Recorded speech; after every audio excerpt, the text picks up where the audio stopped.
है छबील छबील भी असी अपने मदद के तहत आप बनाई है, किसी फादर साहब का हिस्सा नहीं पिया है बिच। ना तो कोई पानी का इंतजाम इन्होंने किया, ना कोई मीटर का इंतजाम किया उसका, तो इन्होंने तो करबला बना दिया उसको। तो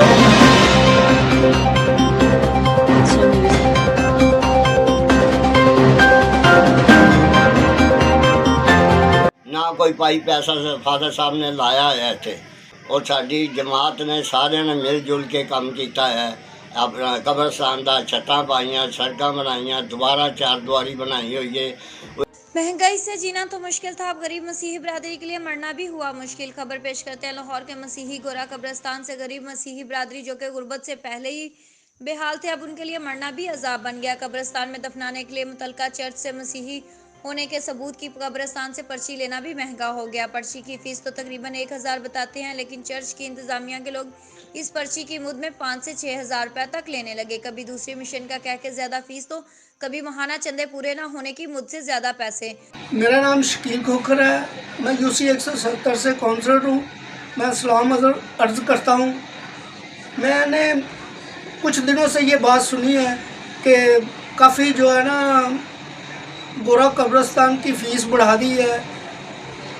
फादरों ने चर्च के जो तमाम मुलाजमीन हैं जो जनाजा दफनाने जाते हैं वो 6000 फ़ीस लेते हैं।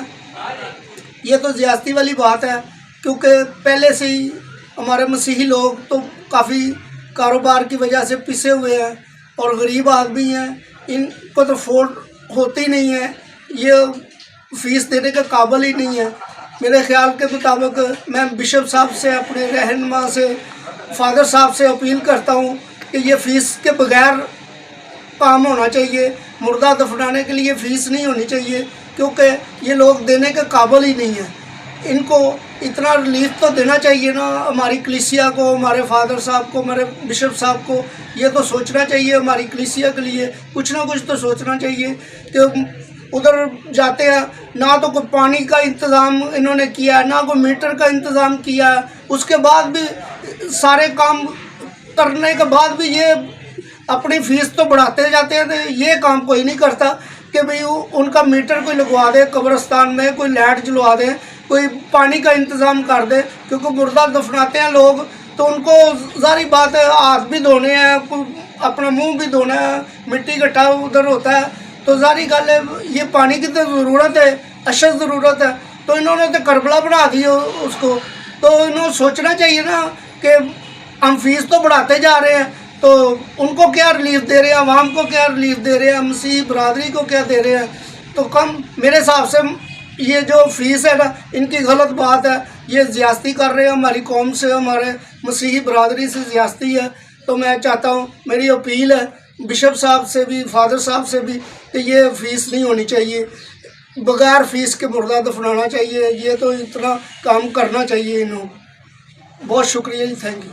जमानत भी नहीं देना नहीं तो काहे तो पानी क्यों नहीं भरन देंदे हो? वो आंदे नहीं जी लारवा पैदा हो नहीं तो उत्तों बंद है बंद है फिर भी कहते हैं लारवा नहीं, जो बंद हो गई तो फिर कितों लारवा आना है? ਹੁਣ ਉਹਨਾਂ ਨੂੰ ਪਤਾ ਹੋਵੇ ਜੋ ਵਿੱਚੋਂ ਜੋਕਾ ਜਾਕਾ ਕੱਢ ਕੇ ਤੇ ਕਹਿੰਦੇ ਤੇ ਤੁਹਾਡਾ ਕੋਈ ਚਲਾਨ ਵੀ ਉਹਨਾਂ ਨੇ ਕੀਤਾ ਅੱਗੇ?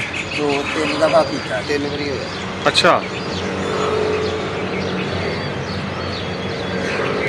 ਇਹ ਤਾਂ ਸਾਰੀ ਉੱਤੋਂ ਬੰਦ ਹੈ, ਕਵਰ ਹੈ। ਹਾਂਜੀ ਉੱਤੋਂ ਤਾਂ ਕਵਰ ਹੈ ਬਿਲਕੁਲ। ਇੱਥੇ ਫਿਰ ਅਸੀਂ ਨਮਕ ਨਹੀਂ ਸੁੱਟ ਕੇ ਰਹੀ ਜਾਣਾ। ਹਾਂ ਲਾਰਵਾ ਸਾਰਵਾ ਜਿਹੜਾ ਨਾ ਉਹ ਨਾ ਮਿਲਦਾ ਬਹੁਤ ਸੀਗਾ।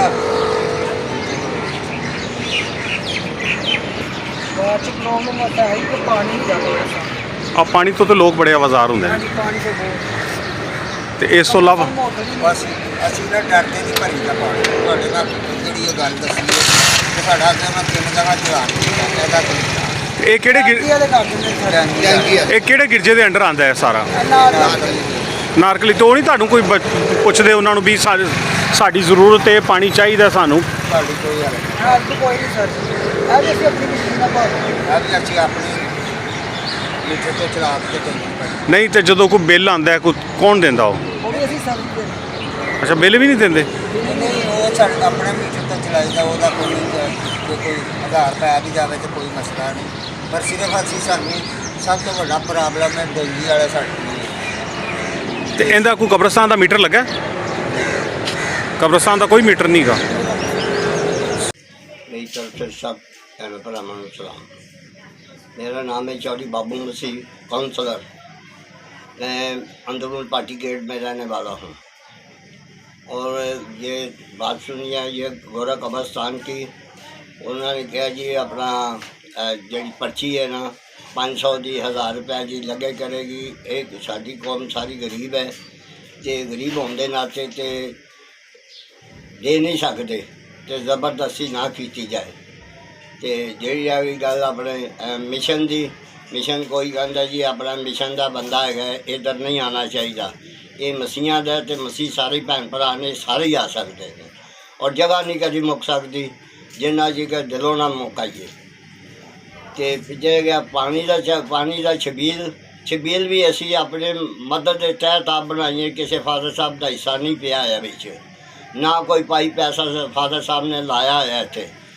ये अपनी कौम साडी जी चंदा ला के ना ते सारा कुछ इंतजाम किया है। फिर असी कामरान महकल साहब, शहजाद मुंशी साहब उन्होंने उत्थे पैसा लगाया है, तो असी उन्हों की मिहनत करके लवाया है। और साडी जमात ने सारे ने मिल जुल के काम किया है। अपना कब्रस्तान का छत्तां पाइयां, सड़कां बनाइयां, दोबारा 4 दुआरी बनाई हुई है। वो इस करके भी जेड़े पिछे सन लोग तोड़ भन के अंदर आ वड़ते होंगे सन, तो हुण बिल्कुल जदों दा कामरा साहब ने, शहजाद मुंशी साहब ने पैसा ला के किया है काम, हुण बिल्कुल उत्थे कोई इस तरह का मौका नहीं मिलता। असी जड़ा अपना बारिशां होंदियां ने घाह बूट हो जाता है, कि असी वो भी अपनी मदद के तहत आप करनिया सारिया बनिया साडियां बस्तियां पैसे इकट्ठे करके साढ़े कोल अपने इकट्ठे करके तो एक बंदे नूं दई देन। वो बड़ा ईमानदार बंदा वे, तो वो अपना लाते में अपना घाह बूट जेड़ा ना माली ला के अपने ते घाह बूट पटवाई दा, तो वो भी असी करने। फादर साहब कोई मदद नहीं करते, कोई भाई पैसा नहीं लाते। अपना मोची दौरारे दे अकबाल मुंशी अकबाल साहब ने, मुंशी लोटी का मुंडा वे, उन्हें बड़ी खिदमत की हुई है। उत्थे जाके बैठ के काम करांदा है। अपना कबरां सिद्धियां करांदे ने, घाह बूट सीधा करांदे ने, अपने कोलों पैसा लांदे ने, खिदमत बहुत ढेर सारी वो करते हैं। तो फादर साहब होरा कदी अज तक पाई पैसा नहीं लाया।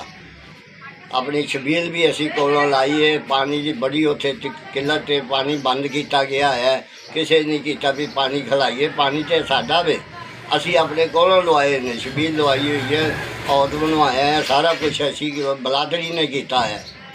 सब भैन भरावां नूं शुक्रिया। और फादर साहब अगे ये मेहनत नारकली चर्च की या दूसरे भी है ने फादर साहब, उन्होंने अगे अपील है साड़ी भी साड़ी आवाज़ नूं सुनी जाए तो कबूल किया जाए, और फीस नूं माफ़ किया जाए। बल्कि कोई 150 तो असीं दे सकते हैं, इस बात नहीं असीं दे सकते।